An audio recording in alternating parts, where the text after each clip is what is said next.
Coucou les petits aventuriers, c'est Élise. Aujourd'hui, c'est un jour très spécial sur mon coffre à contes. J'ai ouvert le coffre en grand pour une séance de cinéma incroyable. Vous n'allez pas écouter une seule histoire, mais deux aventures avec vos héros préférés. D'abord, nous allons suivre les traces de Roussi, le petit renard le plus rusé de la forêt. Et juste après, nous retrouverons Barnabé pour une autre surprise. Alors attrapez vite votre doudou, installez-vous bien confortablement sous la couette. Chou. Le film commence. Maintenant. Ceci est l'histoire de cette petite lumière et d'un tout petit renard qui a découvert la sienne. Imaginez un monde peint des couleurs les plus douces. Un monde où les arbres murmurent des secrets au vent et où les fleurs chantent de douces mélodies aux abeilles. Dans ce monde, chaque créature, grande ou petite, a sa place spéciale. L'ours fort protège les chemins et la petite coccinelle peint les feuilles de jolis points noirs. Mais même dans les endroits les plus paisibles, des défis peuvent surgir. Et quand ils le font, ce ne sont pas toujours les plus grands ou les plus forts qui sauvent la situation.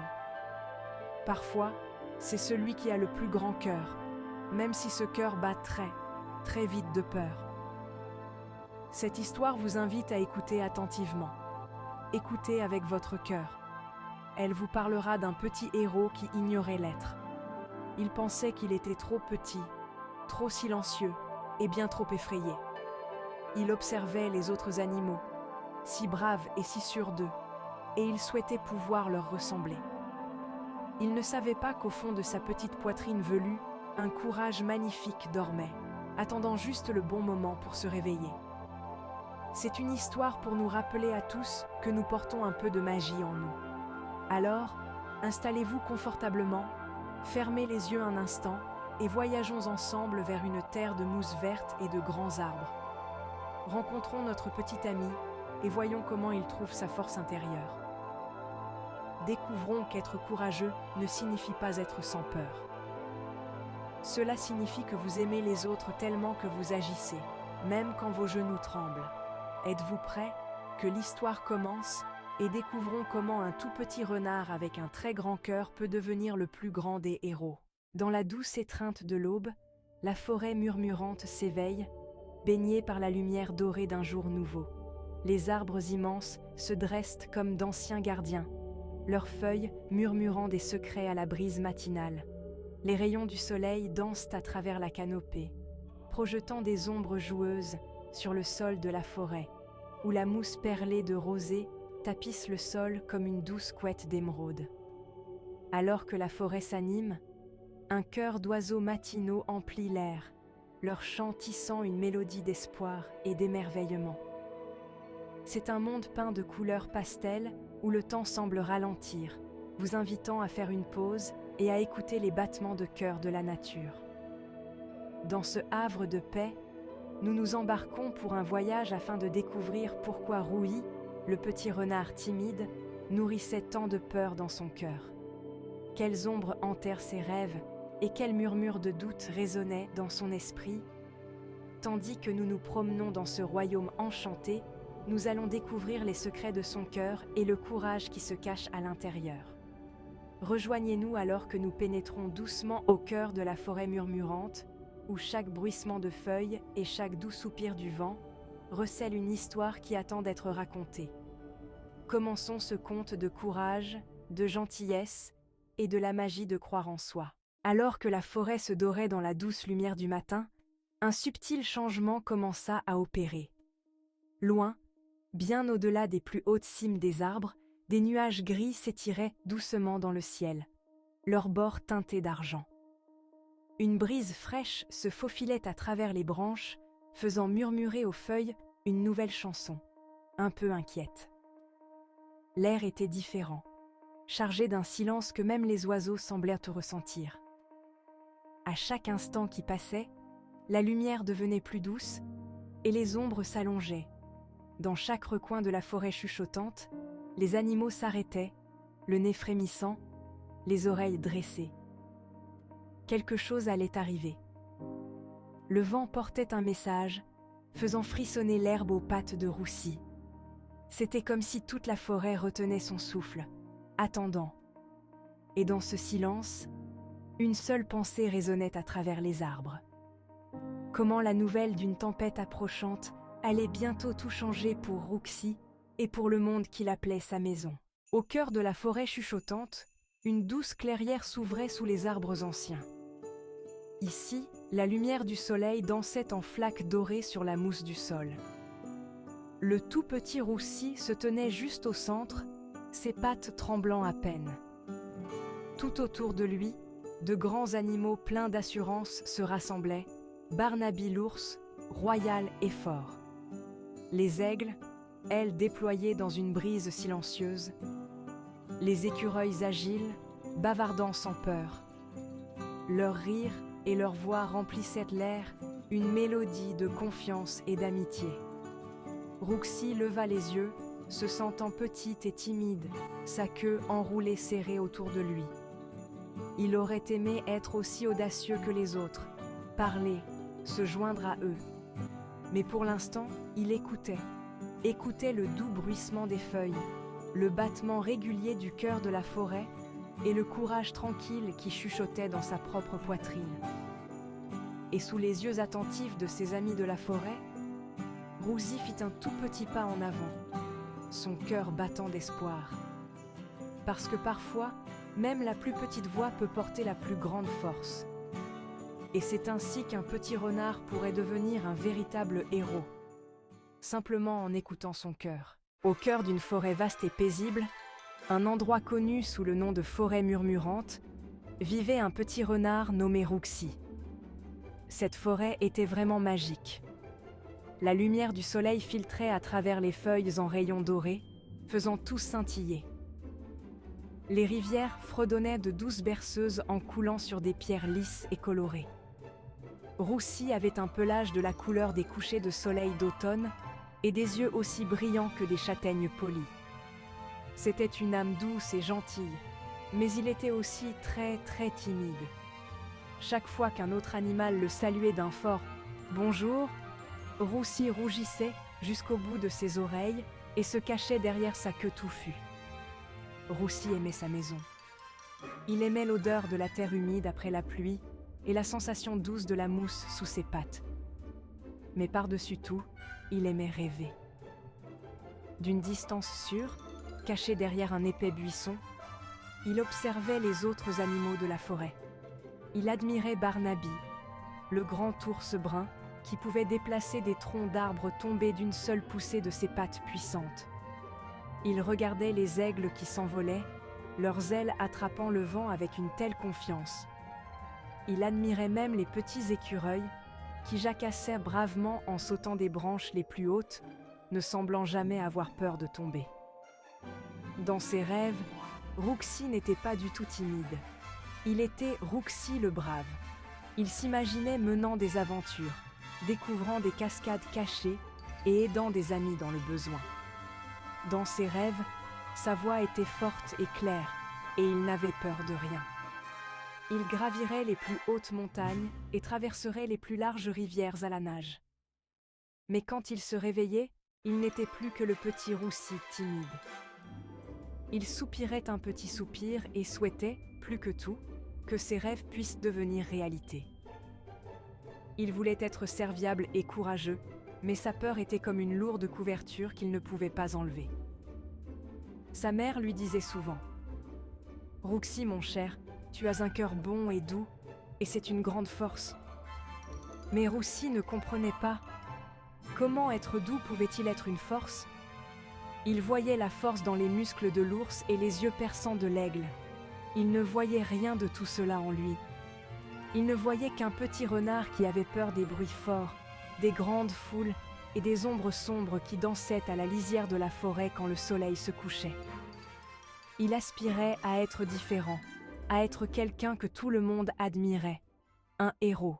Un après-midi, alors que le soleil commençait à peindre le ciel de nuances d'orange et de rose, un étrange silence tomba sur la forêt murmurante. Les oiseaux cessèrent de chanter. Les grillons arrêtèrent leurs cris. Tous les animaux levèrent les yeux vers le plus vieil chêne, où Madame Houppe, la vieille chouette sage, était perchée. Madame Hoop parlait rarement pendant la journée, alors quand elle le faisait, tout le monde écoutait très attentivement. Ses grands yeux ronds scrutaient l'horizon, et ses plumes se hérissaient, non pas à cause du vent, mais d'un sentiment de malaise. L'air devint lourd, et un frisson parcourut la forêt. D'une voix grave et solennelle qui résonna dans la clairière, Madame Hoop délivra son message. « Écoutez, amis de la forêt, » cria-t-elle, « une grande tempête arrive. Je l'ai vue dans les nuages, et je l'ai sentie dans mes vieilles plumes. Le vent hurlera comme un loup affamé, et la pluie tombera comme un lourd rideau. Ce sera la plus grande tempête que nous ayons vue depuis de nombreuses saisons. Nous devons tous nous préparer. Nous devons tous être en sécurité. » Un faible murmure d'inquiétude se répandit parmi les animaux. Une grosse tempête était une chose sérieuse. Rouxi, qui essayait de ramasser quelques baies tardives, sentit son cœur tomber dans ses petites pattes. Une tempête? Une grande? Il détestait les tempêtes. Il détestait le fort coup de tonnerre qui faisait trembler le sol. Il détestait les éclairs brillants qui rendaient toute la forêt blanche pendant une seconde, créant des ombres effrayantes et dansantes. La seule pensée de cela lui faisait dresser le poil et replier sa queue entre ses pattes. Il voulait courir à son terrier, se recroqueviller en une petite boule et se couvrir les oreilles jusqu'à ce que tout soit fini. L'idée même du vent hurlant le faisait trembler. Les autres animaux, bien qu'inquiets, commencèrent rapidement à discuter entre eux. Les castors parlèrent de renforcer leur barrage. Les écureuils jacassaient en sécurisant leurs nids en hauteur dans les arbres. Les blaireaux prévoyaient d'approfondir leurs tunnels souterrains. Chacun avait un travail à faire. Tout le monde semblait savoir exactement comment être utile et brave. Rouxi resta là, figé, se sentant plus petit et plus inutile que jamais. L'avertissement de la sage chouette ne concernait pas seulement une tempête. Pour Rouxi, c'était un avertissement que ses plus grandes peurs étaient sur le point de se concrétiser. Immédiatement après l'annonce de Madame Hoop, une vague d'activité organisée déferla sur la forêt murmurante. Il n'y avait pas de panique, seulement une détermination résolue. Barnaby l'ours, avec son immense force, commença à rouler de grosses pierres pour bloquer les entrées des terriers plus petits, les protégeant du vent et de la pluie. Il travaillait avec une concentration tranquille, ses grandes pattes se déplaçant avec détermination. Les écureuils, menés par un petit futé nommé Squeaky, s'affairaient de haut en bas des troncs d'arbres, utilisant des lianes et de solides feuilles pour attacher solidement leurs nids aux branches. Ils se donnaient des instructions en piaulant, une petite armée travaillant en parfaite harmonie.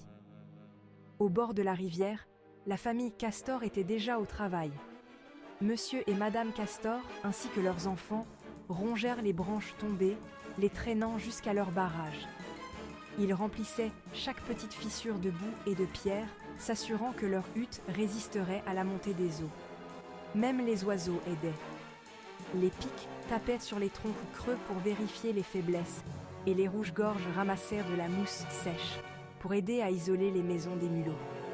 Chaque animal, grand ou petit, avait un rôle à jouer dans ce grand effort communautaire. C'était une belle danse de coopération et de solidarité. Rouxi observait tout cela depuis la lisière de la clairière. Il voyait les blaireaux creuser avec une vitesse impressionnante, leurs griffes projetant de la terre derrière eux alors qu'ils étendaient leur réseau de tunnels sûrs. Il voyait les lapins aider à ramasser de la nourriture supplémentaire, leurs nez frétillants alors qu'ils empilaient des carottes et du trèfle dans un terrier de stockage partagé. Tout le monde était occupé. Tout le monde contribuait. L'air était rempli des bruits du travail, le rongement du bois, le bruit des pattes, les appels d'encouragement.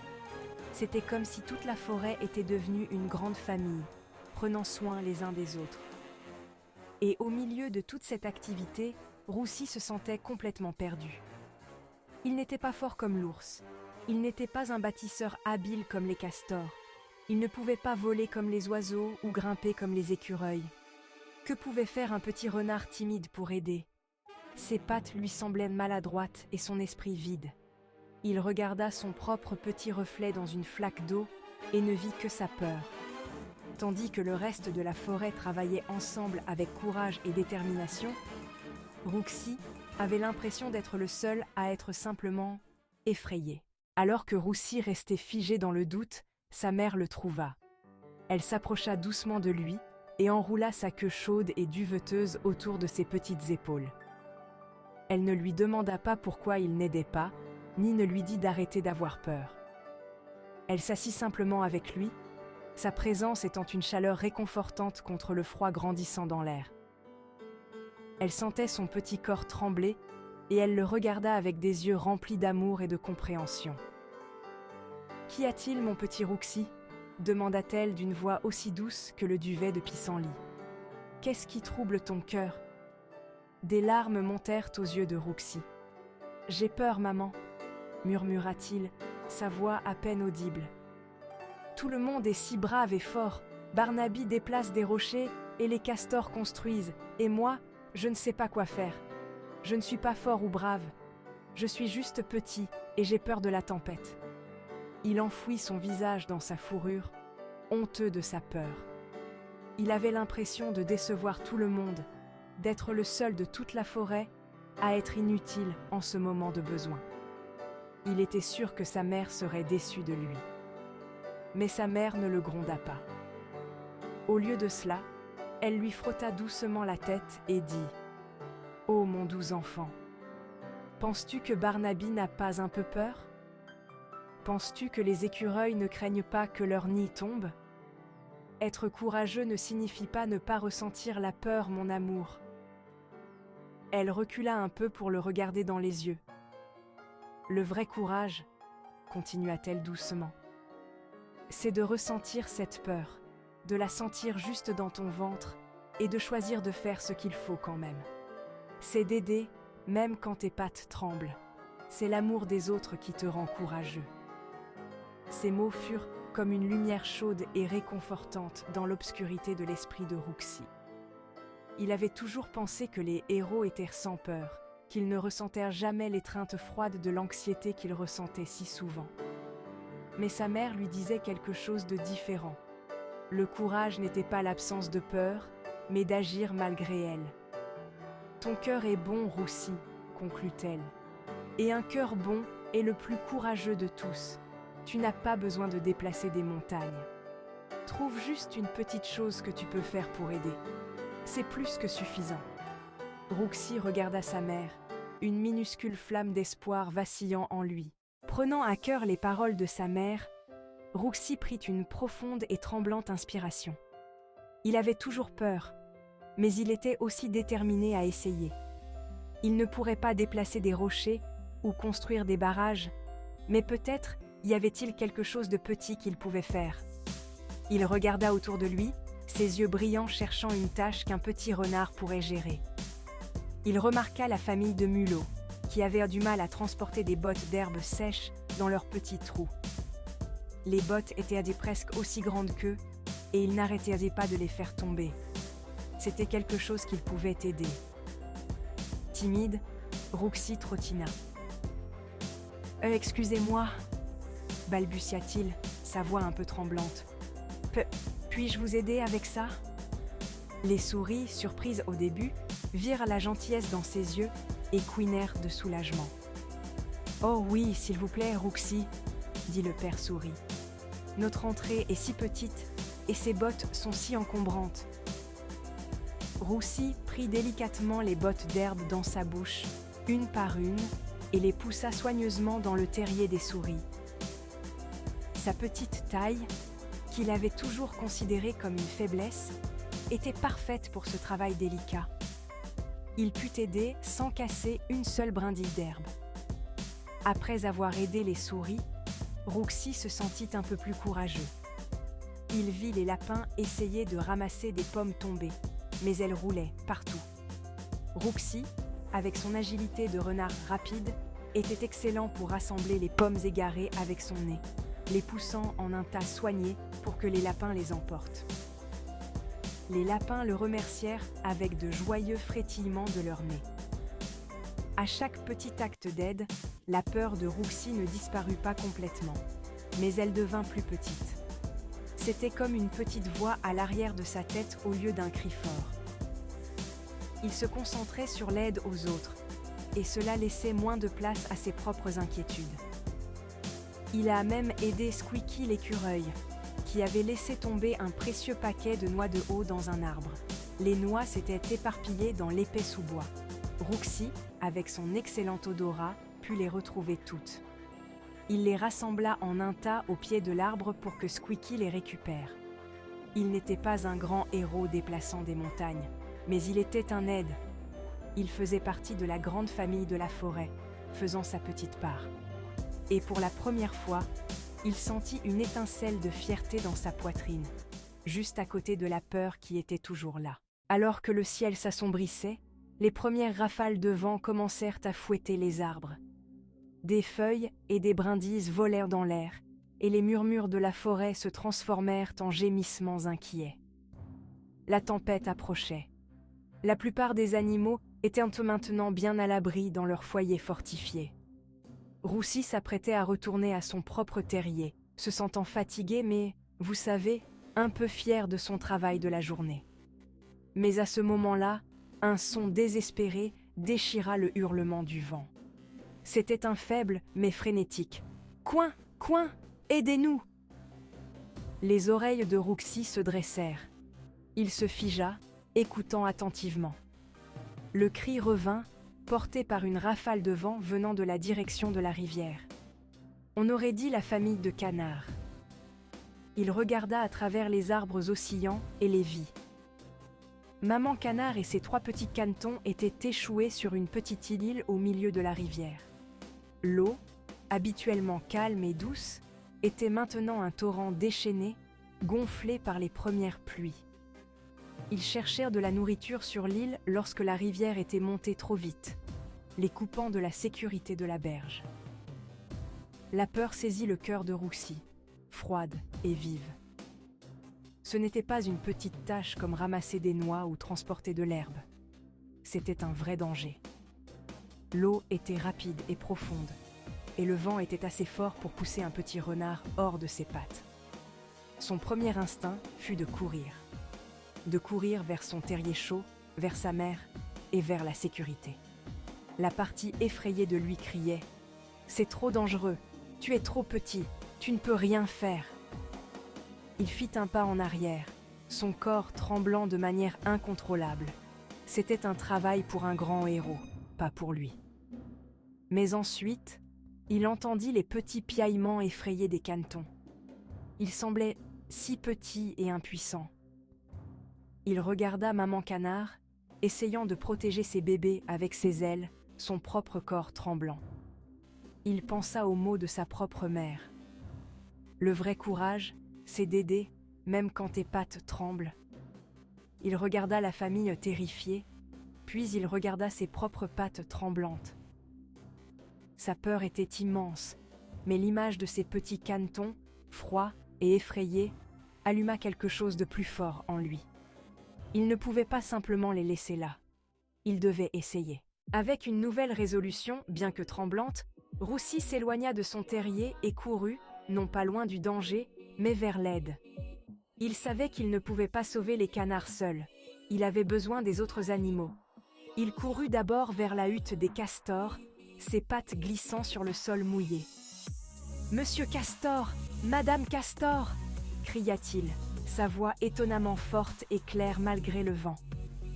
La famille de canards est piégée dans la rivière. Les castors, en sécurité à l'intérieur, entendirent son cri urgent. Voyant la panique et la détermination sincère sur le visage de Rouxi, ils n'hésitèrent pas. « Nous arrivons !» appelèrent-ils. Rouxi se précipita ensuite vers la grotte de l'ours.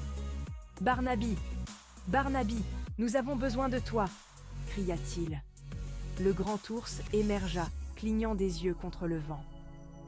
Quand Rouxi expliqua rapidement la situation, l'expression endormie de Barnaby devint sérieuse. il hocha sa grosse tête et suivit Rouxi vers la rivière. En chemin, ils rassemblèrent les écureuils et les blaireaux. Rouxi, le petit renard timide qui se cachait de tout le monde, menait maintenant une équipe de sauvetage. Il expliqua son idée en courant. Il devait en construire un pont. Arrivé au bord de la rivière, Barnaby, avec sa grande force, trouva un long tronc d'arbre tombé. Avec précaution, il le poussa sur l'eau agitée en direction de la petite île. Mais le courant était fort et le tronc ne cessait de glisser. « Il faut l'ancrer », piailla Monsieur Castor. Lui et sa famille plongèrent immédiatement dans l'eau, leur puissante queue les guidant à travers les vagues. Ils utilisèrent leurs dents acérées pour coincer l'extrémité du tronc entre des rochers sur l'île. Sur la berge, les blaireaux creusèrent rapidement des tranchées pour sécuriser l'autre extrémité, la remplissant de boue et de pierres. Pendant toute l'opération, Rouxi se tenait sur la berge, son petit corps tendu de concentration. Il n'était plus seulement le messager, il était le guide. Ses yeux vifs voyaient où le tronc devait aller. « Un peu à gauche, Barnaby !» criait-il. « Monsieur Castor, attention à cette grosse vague !» Il dirigeait les autres, sa peur oubliée dans l'urgence du moment. Les écureuils couraient même sur le tronc, utilisant des lianes pour l'attacher plus solidement à un arbre sur la berge. C'était un pont d'espoir, construit par tous, mais inspiré par le courage d'un petit renard. Le pont de bois solidement en place, la partie la plus délicate du sauvetage commença. Le pont était étroit et glissant. Maman Canard était trop effrayée pour faire traverser ses petits. Rouxi comprit. Il regarda les canetons tremblants et sut ce qu'il devait faire. Prenant une profonde inspiration, il s'avança prudemment sur le tronc. Il vacilla sous ses pattes et pendant une seconde, sa vieille peur revint. Mais il regarda devant lui, vers la petite famille, et continua, pas à pas, avec précaution. « Ça va aller », leur dit-il, sa voix douce et rassurante. « Suivez-moi. Je vais vous montrer le chemin. » En voyant le petit renard traverser courageusement le pont improvisé, Maman Canard retrouva son propre courage. Elle poussa ses canetons vers l'avant, et un par un, ils se dandinèrent sur le tronc derrière Rouxi. Il avança lentement, patiemment, regardant en arrière pour s'assurer qu'ils allèrent bien. Le vent hurlait, et la pluie commença à tomber à verse, mais Rouxi garda sa concentration. Il était leur guide, leur protecteur. Finalement, ses pattes touchèrent le sol ferme de la berge, et peu après, toute la famille de canards était en sécurité. Maman Canard se précipita vers Rouxi, lui frottant son pelage mouillé avec son bec. « Merci, Rouxi » caqueta-t-elle, sa voix pleine d'émotion.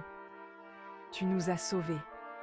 Tu es un vrai héros. » Alors que la tempête éclatait enfin dans toute sa fureur, tous les animaux se blottirent sous l'abri des arbres les plus épais, observant la famille secourue. Une ovation monta du groupe. Barnaby l'ours laissa échapper un grognement doux et approbateur. Les écureuils jacassèrent leurs louanges. Les castors frappèrent leur queue sur le sol humide en applaudissant. Ils ne célébraient pas seulement le sauvetage réussi, ils célébraient Rouxi. Il se tenait là, trempé et épuisé, mais son cœur était rempli. Il regarda tous les visages qui lui souriaient, et pour la première fois, il n'eut pas honte ni le désir de se cacher. Plus tard cette nuit-là, blotti en sécurité dans son terrier pendant que la tempête faisait rage dehors, Rouxi était allongé à côté de sa mère. Elle lui lécha la tête et l'enveloppa dans l'étreinte la plus chaude. « Je t'ai vu ce soir, mon cher », murmura-t-elle. « Je t'ai vu diriger les autres. Je t'ai vu traverser ce tronc. Je suis si fière de toi. » Rouxi se rapprocha, un sentiment de bonheur profond et paisible le réchauffant de l'intérieur. Il avait affronté ses plus grandes peurs. Non seulement il avait aidé les autres, mais il les avait dirigés. Le petit renard timide de la forêt murmurante était devenu son héros. Quand le soleil se leva le lendemain matin, ce fut sur un monde nettoyé. La tempête était passée. L'air était frais et clair, et la forêt scintillait de millions de gouttes de pluie. Rouxi sortit de son terrier et prit une profonde inspiration. Tout semblait pareil, pourtant tout était différent. Les autres animaux le saluèrent avec de chaleureux sourires et des hochements de tête respectueux. « Bonjour, Rouxi !» appela Squeaky l'écureuil, et cette fois, Rouxi ne rougit pas. Il sourit en retour et dit « Bonjour, Squeaky !» Sa voix était calme, mais elle était ferme et assurée. Rouxi comprit enfin ce que sa mère avait essayé de lui apprendre. Le courage n'était pas un rugissement puissant ou de gros muscles. C'était une petite lumière en soi, une étoile tranquille qui brillait de son plus vif éclat quand les choses étaient sombres. C'était l'amour que l'on ressent pour les autres, un amour si fort qu'il nous pousse à faire des choses courageuses, même quand on a peur. Il réalisa que sa nature douce et sa gentillesse n'étaient pas des faiblesses. Elles étaient la source de sa force. Elles lui permettaient de voir qui avait besoin d'aide et lui donnaient le désir d'agir. Il était toujours rousi, il serait probablement toujours un peu timide, et il aurait peut-être encore peur des bruits forts parfois. Mais maintenant, il savait que c'était normal. Il savait que même avec ses peurs, il pouvait être courageux. Il avait un cœur de héros. La plus grande découverte n'était pas que les autres le voyaient comme un héros, mais qu'il voyait enfin le héros en lui-même. Il n'était pas juste le petit rousi timide. Ainsi se finit ce beau conte. Si la vidéo t'a plu, n'oublie pas de mettre un joli pouce et de cliquer sur le bouton s'abonner pour écouter plein d'autres histoires magiques avec Élise. Maintenant, ce conte est fini. Endors-toi doucement et plonge dans tes rêves. Oh là là, quel sacré farceur, ce renard roussi. Vous ne trouvez pas? J'espère que cette première aventure vous a plu. Mais attention, ne bougez pas. La séance de cinéma n'est pas finie. Regardez qui s'approche doucement entre les arbres. C'est un ami beaucoup plus gros et très costaud. C'est à toi, l'ours Barnabé. Au cœur d'une forêt enchantée, un grondement étrange résonne. Ce n'est ni le vent, ni le tonnerre. C'est le ventre de Monsieur Ours, le plus gourmand des ours, qui rêve de miel. Dans cette forêt magique, tout le monde vit en harmonie. Mais ce matin, Monsieur Ours n'a qu'une idée en tête, trouver le trésor doré qu'il aime tant. Son aventure commence sans se douter qu'il va apprendre une leçon importante. Voici Monsieur Ours, le plus gourmand de tous les ours de la forêt. Il a une passion qui le distingue de tous ses amis, le miel. Pour lui, rien n'est plus délicieux, plus irrésistible que ce nectar doré fabriqué par les abeilles. Dès qu'il sent la moindre odeur sucrée, ses yeux pétillent et son ventre gargouille d'impatience. Monsieur Ours adore le miel, plus que tout au monde, et il ne s'en cache pas. Il en parle à qui veut l'entendre, et même parfois à ceux qui ne veulent pas. La nuit, il rêve de rivières de miel coulant entre les arbres, de montagnes de rayons dorés et de festins sucrés partagés avec ses amis. Il en rêve jour et nuit, son imagination débordant de scénarios où il découvre des trésors de miel cachés dans les coins les plus secrets de la forêt. Même lorsqu'il dort profondément, un sourire rêveur illumine son museau, et parfois, il murmure « miam » dans son sommeil. Ce matin-là, dès les premiers rayons du soleil, Monsieur Ours se réveille avec une idée fixe. Partir à la recherche de son mets préféré.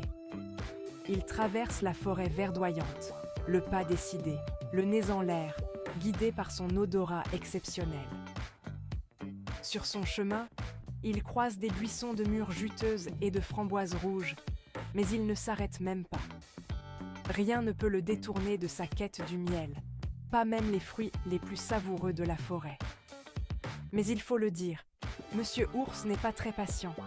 Quand il veut du miel, il le veut tout de suite, sans attendre, À chaque pas, son impatience grandit et il commence à bougonner tout bas. Il tape du pied, grogne un peu et lance des regards boudeurs aux arbres qui ne lui offrent pas ce qu'il cherche. Sa mauvaise humeur monte, mais il ne renonce pas. Après de longues recherches, alors qu'il commence à perdre espoir, une brise légère lui apporte soudain une odeur sucrée, enivrante, qui chatouille ses narines. Il s'arrête net, relève la tête et ferme les yeux pour mieux savourer ce parfum tant attendu. Son cœur s'accélère et un large sourire illumine son visage.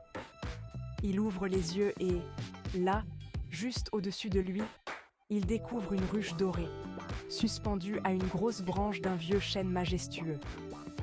La lumière du matin fait briller la ruche comme un trésor caché, et Monsieur Ours sent que son rêve est sur le point de devenir réalité. Son cœur bat la chamade, ses yeux s'écarquillent d'excitation, et il se dresse sur ses pattes arrière pour mieux admirer ce spectacle.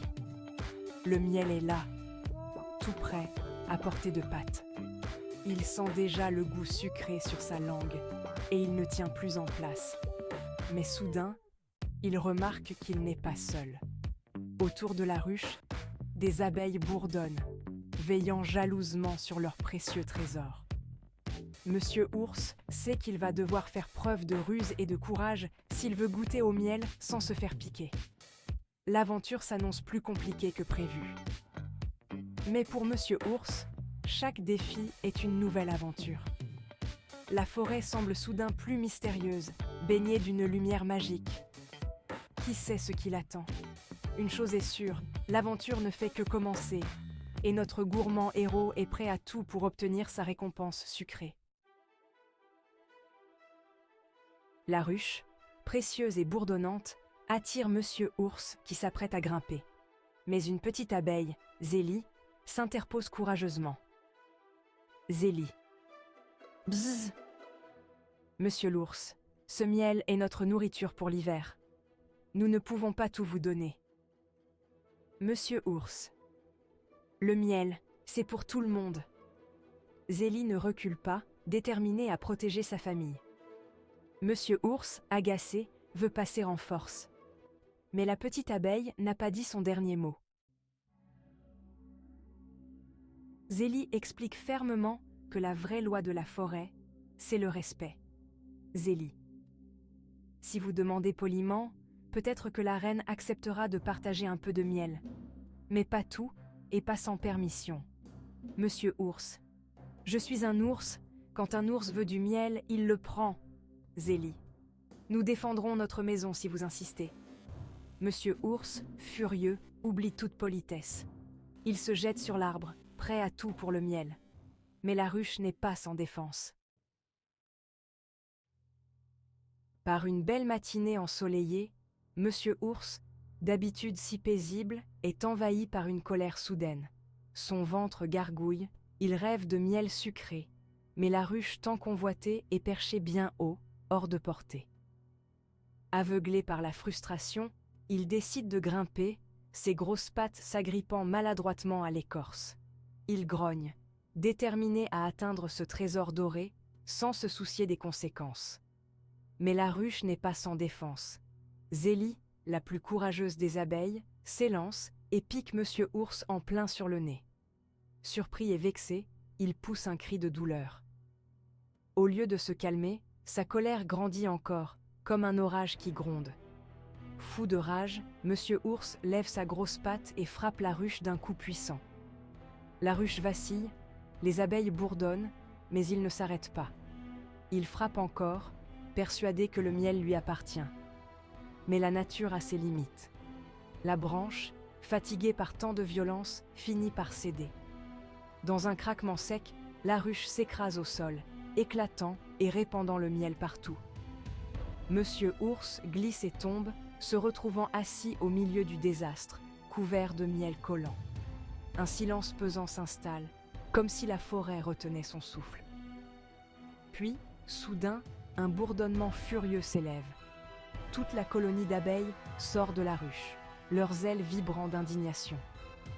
Elles encerclent Monsieur Ours, prêtes à défendre leur précieux trésor. C'est à ce moment-là que Monsieur Ours comprend la gravité de sa bêtise. Il regarde la ruche détruite, le miel gaspillé et les abeilles en colère. Son cœur se serre de regret. Il n'a pas seulement perdu le miel, il a aussi blessé les habitants de la forêt. Mais il n'a pas le temps de s'apitoyer.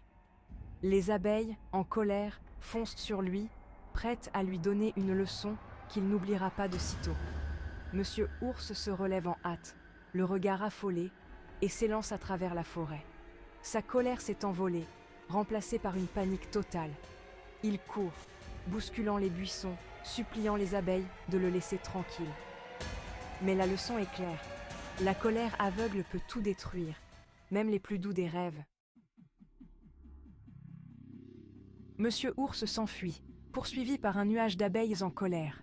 Il court, roule, plonge dans la rivière, mais les abeilles ne le lâchent pas. Les piqûres pleuvent, chaque douleur lui rappelant son erreur. Trempé, couvert de bosses, il n'a plus faim du tout. Les abeilles, fatiguées, retournent à leur ruche détruite. Monsieur Ours, honteux et épuisé, rentre chez lui, le cœur lourd. Il ne veut plus de miel, juste oublier cette journée. Mais la leçon ne fait que commencer. Le retour est long et douloureux pour Monsieur Ours, blessé et humilié. Madame Ours le découvre dans un état pitoyable et l'écoute raconter toute son histoire. Il avoue sa colère, son impatience et la catastrophe qu'il a causée. Madame Ours ne se moque pas, mais soupire tristement. Elle comprend et prépare de quoi le soigner. Monsieur Ours regrette amèrement ses actes. Dans la grande forêt, là où la lumière danse entre les feuilles, Madame Ours soigne doucement son mari. Elle applique une pommade apaisante sur la blessure de Monsieur Ours, qui s'est fait mal en voulant attraper du miel trop vite. Son geste est tendre, plein de douceur et de compassion. Monsieur Ours, un peu grognon, se laisse faire, touché par l'attention de sa compagne. Les autres animaux de la forêt observent la scène en silence, admirant la patience de Madame Ours, qui prend soin de son mari avec amour et sans jamais se fâcher. Pendant qu'elle soigne sa blessure, elle lui rappelle doucement que la colère fait plus de mal que de bien. Elle lui explique que s'emporter ne résout rien et que parfois, il vaut mieux respirer profondément et réfléchir avant d'agir. Monsieur Ours écoute, un peu honteux, mais il sent que les mots de Madame Ours sont justes. Il se rend compte que sa précipitation et sa colère n'ont fait qu'aggraver la situation, et il commence à comprendre l'importance de la sagesse et de la patience. Madame Ours, avec un regard plein de sagesse, lui dit alors : « La patience est un trésor plus précieux que tout le miel du monde. » Sa voix est douce, mais ferme, et ses paroles résonnent dans le cœur de Monsieur Ours. Elle lui raconte qu'elle aussi, autrefois, était impatiente, mais qu'elle a appris, avec le temps, que la patience apporte toujours de meilleures récompenses. Les jeunes oursons, cachés derrière un buisson, écoutent attentivement, apprenant eux aussi cette précieuse leçon. Touché par les paroles de sa compagne, Monsieur Ours promet d'aller s'excuser auprès des abeilles pour avoir détruit leur ruche dans un accès de colère. Il comprend qu'il doit réparer ses erreurs et montrer qu'il a retenu la leçon. Il s'approche prudemment de la ruche, le cœur battant, espérant que les abeilles accepteront ses excuses sincères. Avec beaucoup de délicatesse, Monsieur Ours aide les abeilles à reconstruire leur ruche. Il ramasse des branches, replace les morceaux de cire et veille à ne pas déranger les petites ouvrières. Les abeilles, d'abord méfiantes, finissent par comprendre qu'il veut vraiment se racheter. Ensemble, ils travaillent dans la bonne humeur et Monsieur Ours découvre la joie d'aider les autres et de réparer ses erreurs. Pendant ce temps, Madame Ours, qui avait anticipé la situation, révèle alors un pot de miel, acheté pendant l'absence de Monsieur Ours. Elle le tient entre ses pattes, un sourire complice sur le museau, fière de sa petite surprise. Elle sait que le vrai bonheur vient de la patience et de la générosité, et elle veut montrer à son mari qu'il y a toujours une récompense pour ceux qui savent attendre.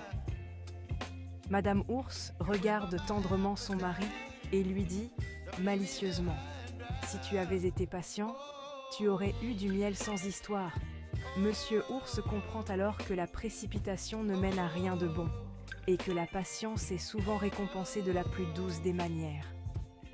Monsieur Ours éclate de rire, un peu honteux de sa bêtise, mais soulagé d'avoir appris une leçon importante. Il remercie Madame Ours pour sa sagesse et promet de faire preuve de plus de patience à l'avenir. Les oursons, cachés non loin, rient eux aussi, heureux de voir leurs parents réconciliés et unis. Assis calmement dans la clairière, Monsieur Ours repense à tout ce qui s'est passé. Il a compris sa leçon. La patience et la gentillesse sont bien plus puissantes que la colère et la précipitation. Il se promet de toujours se souvenir de ce moment et de transmettre cette sagesse à ses enfants. Parfois, il suffit d'attendre un peu, de respirer profondément et de faire confiance à la vie pour que les choses s'arrangent d'elles-mêmes. La forêt retrouve son calme, baignée d'une lumière douce, et tous les animaux sentent que quelque chose de précieux vient d'être appris.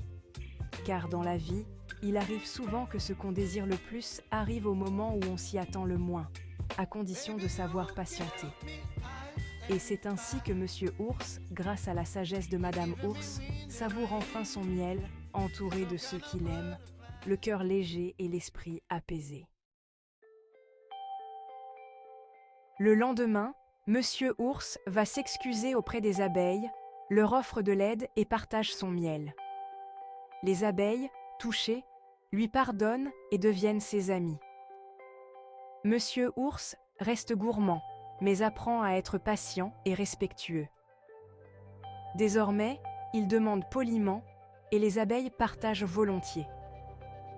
La patience et la gentillesse ouvrent bien plus de portes que la colère. Et souvent, la plus douce des récompenses attend ceux qui savent attendre. Si la vidéo t'a plu, n'oublie pas de mettre un joli pouce et de cliquer sur le bouton s'abonner pour écouter plein d'autres histoires magiques avec